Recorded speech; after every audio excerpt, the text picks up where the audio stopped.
utiliser de la force. Voilà. Pas encore. Encore. Oui, l'avant et puis.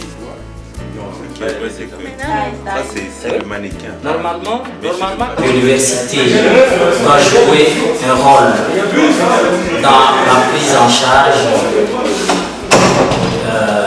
des malades atteints de cette pandémie qu'on appelle coronavirus.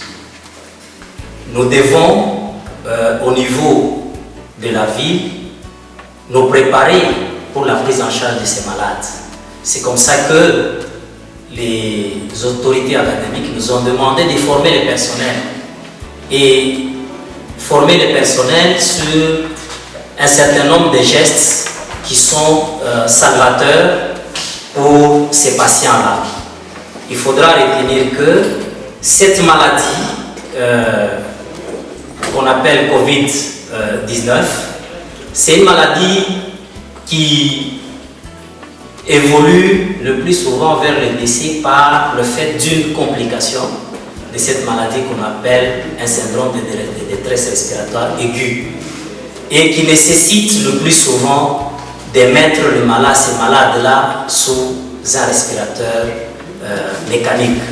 Avant de mettre ces malades sous un respirateur mécanique, il faut un certain nombre de gestes et dont le plus important, c'est l'intubation endotrachéale.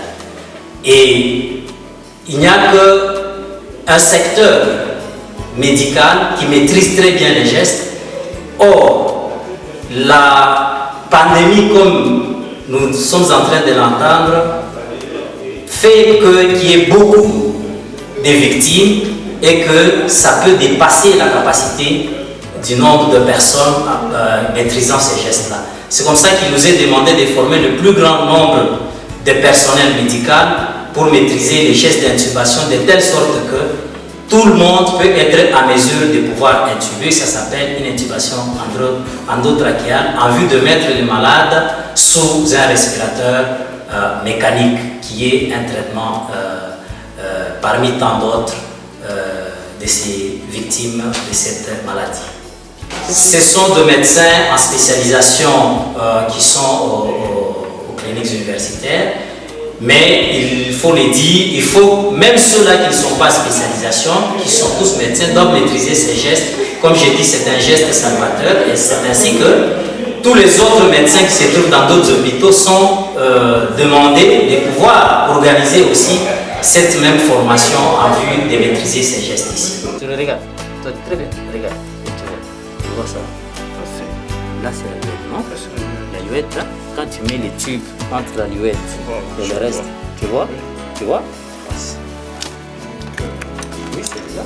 Une chose est de maîtriser les gestes pour la gestion des voies respiratoires, mais l'autre chose est de mettre ces malades sous un respirateur mécanique. Il faut signaler que dans notre environnement, particulièrement à Lubumbashi, nous n'avons pas beaucoup de structures médicales n'ont pas de respirateurs. Il faut dire que pour toute la ville, on en compte moins de 5.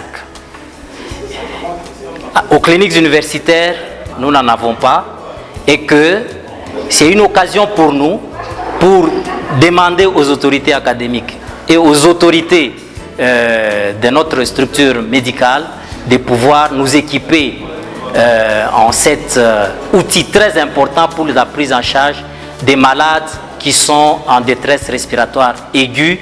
Et cette détresse respiratoire aiguë est la complication la plus farouche de cette maladie qui entre dans cette pandémie que nous vivons partout ailleurs.